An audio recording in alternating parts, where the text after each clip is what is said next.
चलें बेटा, फिर हम स्टार्ट करते हैं। सर आ जाते हैं तो फिर उसके मुताबिक देख लेंगे।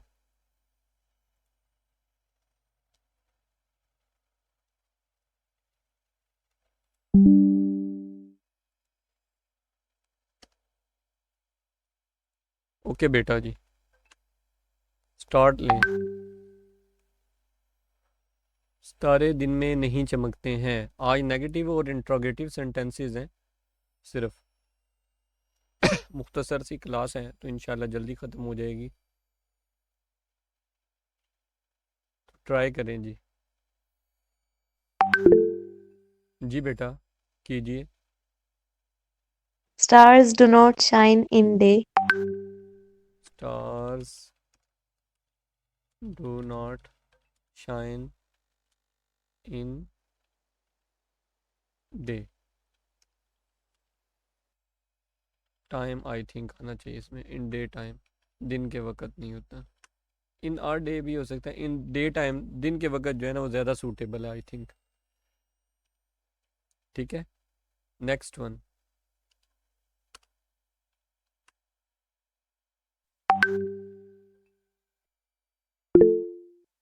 जी। Wise men do not. नहीं, wise men don't do mistakes like wise this. Man don't do not do. Make mistakes. जब आपने डू लगा दिया ना फिर मेक नहीं आना चाहिए, या फिर डू नॉट मेक कर लें चलें। Mistakes like this.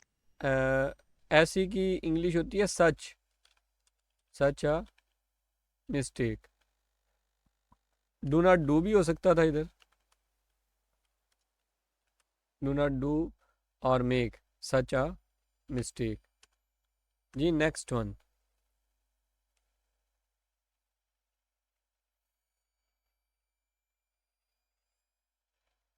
वो किसी से नफरत जी बेटा। He does not hate anyone. He does not hate anyone. Good, ठीक हो गया, वेरी गुड। अच्छे दोस्त धोखा नहीं देते हैं।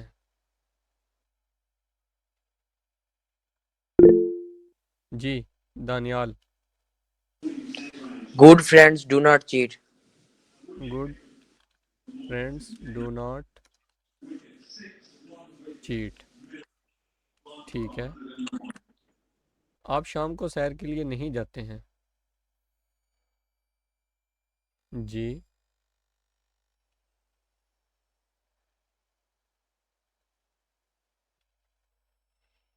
दानियाल बताना चाहते हैं आप? अच्छा रामीन बेटा बताएं। You do not go for a walk in evening. Go for a walk. Walk for a walk in the In evening. In the evening. ठीक हो गया जी। चलें, ये माशाल्लाह आपकी प्रोग्रेस बहुत अच्छी है। असल में हम काफ़ी ज़्यादा काम कर चुके थे तो हमें सिर्फ इतने से 5 और प्रैक्टिस के लिए काफ़ी हैं। अब इसमें आपने ये चीज़ तो देख ली है कि हमने डू नॉट और डज नॉट का इस्तेमाल किया है। उन तमाम अब सॉरी, वाइज मैन डज आना चाहिए था इधर, डू नॉट नहीं आना चाहिए था क्योंकि ये सिंगुलर है। वाइज मैन जो है ये एक बंदा है ना, तो इसलिए डज आना चाहिए था, डू नहीं आना चाहिए था इधर। और यहाँ पे स्टार्स प्लूरल है तो हमने डू लगाया। इसी तरह ही जो है इसके साथ हमने डज लगाया। गुड फ्रेंड्स ये प्लूरल था तो हमने डू लगा दिया, और यू के साथ हमने डू लगा दिया। ये हमारा था नेगेटिव पार्ट। अब इंट्रोगेटिव पार्ट में आ जाए।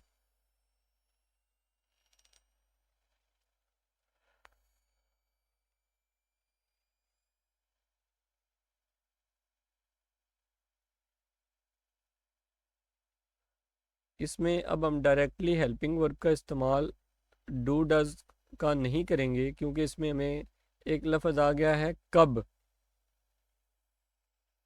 ठीक है, तो कब की इंग्लिश हम पहले करेंगे, वो क्या होती है? व्हेन। अब परिंदा एक नहीं है, ज़्यादा हैं, तो व्हेन डू द बर्ड्स क्या करते हैं, चहचहाते हैं, चिर्प। ठीक है जी, when do the birds chirp, कब चहचहाते हैं। नेक्स्ट अब आप बताएं।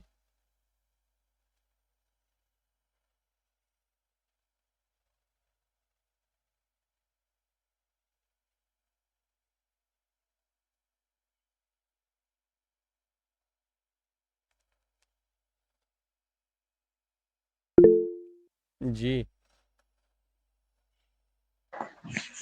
When does the cock crow? Cook या cock. Cock crow. When does the cock crow. Good, very good, very good, you did well. Ji,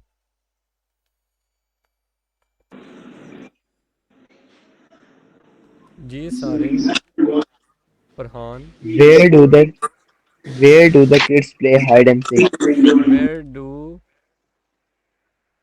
the kids The kids play, yes sir, kids play hide and seek. Hide and seek. जी, इसमें किसी को कोई objection हो तो। जी Ramin. Hide and seek तो छुपन छुपाई नहीं होती। तो आंख मिचौली कौन सी होती है बेटा? आंख में चोली थोड़ी डिफरेंट होती है। किस तरह की होती है? मुझे तो खैर नहीं, मेरा तो ख्याल में यही होती है। अगर इसमें कोई डिफरेंस है तो मेरे इल्म में नहीं है। अगर किसी के इल्म में है तो बता दें। हाइड एंड सीक में और आंख, वैसे मेरे ख्याल में हाइड एंड सीक ही होगा, लेकिन और कोई इसके अलावा किसी के जहन में कोई ऑब्जेक्शन हो तो।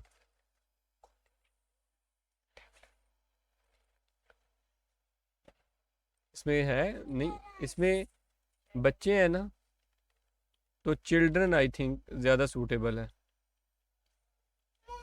ठीक है,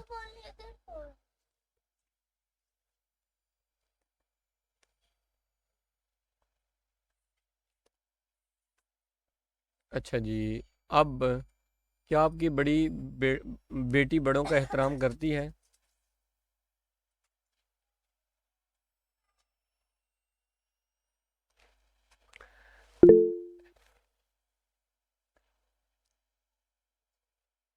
जी बेटा, ये तीन चार बच्चे हैं, इनमें से कोई एक बोल दें। म- कोई भी एक बोल दें। आ, फरहान, आपने मेरा ख्याल है आज कोई भी नहीं बताया, आप बता दें। Sir, does your daughter does your daughter respect her elders? Does your daughter respect उसके बड़ों Her का? elders? नहीं सर, elders, elders एल्डर। सिर्फ। जी रामीन बेटा।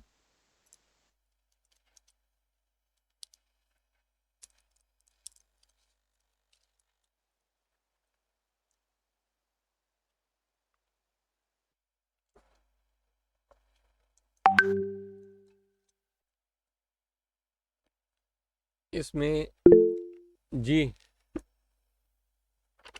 Does he feel shame on what he did?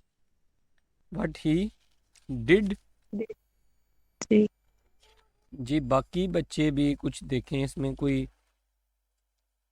अगर आपके जहन में आ रहा है तो।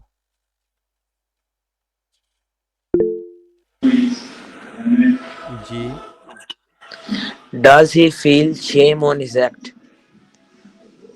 Does he feel Shame on his act. हम्म क्या वो अपने किए पर शर्म महसूस करता है? जी, आप बता दें। Guilty का भी guilty. अच्छा, इसमें ना दो किस्म की चीज़ें इकट्ठी हो रही हैं। एक उसने कर लिया है और फिर वो शर्म महसूस करता है।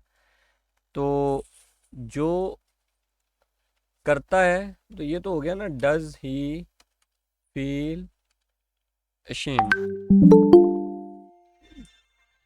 ठीक है,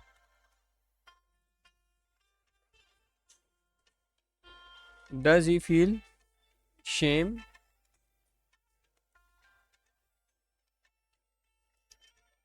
क्या वो शर्म महसूस करता है? किस पर? अपने किए पर। For what he has done. तो जब ये इस तरह की बात होती है तो फिर ये मुश्किल हो जाता है कि हम इसको जो है ना यानी दो सेंटेंस हमारे एक किस्म के इसमें कनेक्ट हो रहे हैं। एक हमारा जो है वो अ, हो रहा है कि वो क्या अब शर्म महसूस करता है, सॉरी क्वेश्चन मार्क आना है। और दूसरा किस पर? अपने किए पर, for what he has done. असल में आपने प्रेजेंट परफेक्ट किया हुआ नहीं है ना, तो ये उस सेंटेंस का दूसरा पार्ट आ चुका है कि अब वो अपने किए पर शर्म महसूस करता है। तो ये सूरत हाल इसमें बनी है, दो किस्म के सेंटेंस इकट्ठे हो गए यहाँ पे। जी बेटा, बात कीजिए। सर मैंने पहले पूछा था यहाँ पे गिल्टी कब यूज होगा फिर word does he feel guilty यहाँ ऑन पे व्हाट ही वो डिड और कर फॉर लेना व्हाट आप, ही डज डन। गिल्टी कर लें अगर आपने गिल्टी करना है तो शर्म जो होता है ना वो ठीक है, ये इसके लिए ना कोई इशू वाली बात नहीं थी ये। क्योंकि शेम जो है वो ज़्यादा शर्म पर शेम का लफ्ज़ ज़्यादा इस्तेमाल होता है, तो इसलिए हम जो है वो कर लेते हैं। तो मेरे ख्याल में शेम का लफ्ज़ ही हमें ज़्यादा सूट करता है। तो गिल्टी भी हो सकता है, डज ही फील गिल्टी, लेकिन ये कॉमन सेंस के लिए हमारा ये ठीक है सेंटेंस। आपने अगर कोई और समझते हैं तो एक दो सेंटेंस करवा लेते हैं, वरना फिर आई थिंक ये इनफ है। अगर किसी ने मज़ीद कुछ पूछना हो इसमें से तो बता सकता है, पूछ सकता है, सवाल कर सकता है।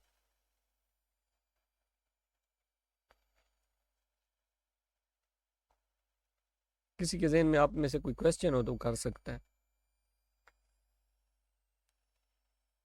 असल में क्लास भी आई लेट स्टार्ट हुई है क्योंकि मैं जो है ना थोड़ा सा एक काम बिज़ी था।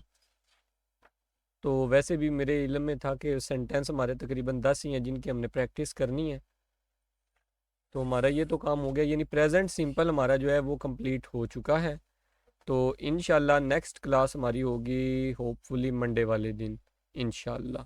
क्योंकि फ्राइडे सैटरडे और संडे तो हम नहीं ना क्लास करते, तो मंडे वाले दिन हम इंशाल्लाह नेक्स्ट 10 स्टार्ट करेंगे। तो उसमें फिर देखेंगे, या फिर देखेंगे कि समरी को किस तरह लिखा जा सकता है, कुछ इस तरह का टॉपिक कर लेंगे, या जैसा भी हुआ कोई ना कोई सेटिंग इंशाल्लाह हम कर लेंगे नेक्स्ट क्लास के लिए। तो किसी का कोई क्वेश्चन हो तो मुझसे पूछ सकता है। Is everything okay? चलें फिर ठीक है, इंशाल्लाह आपको नेक्स्ट क्लास में मिलते हैं। तो आप सब अपना ख्याल रखिएगा और इंशाल्लाह नेक्स्ट मिलते हैं। अल्लाह हाफिज़। अल्लाह हाफिज। अल्लाह हाफिज़। और अल्लाह हाफिज।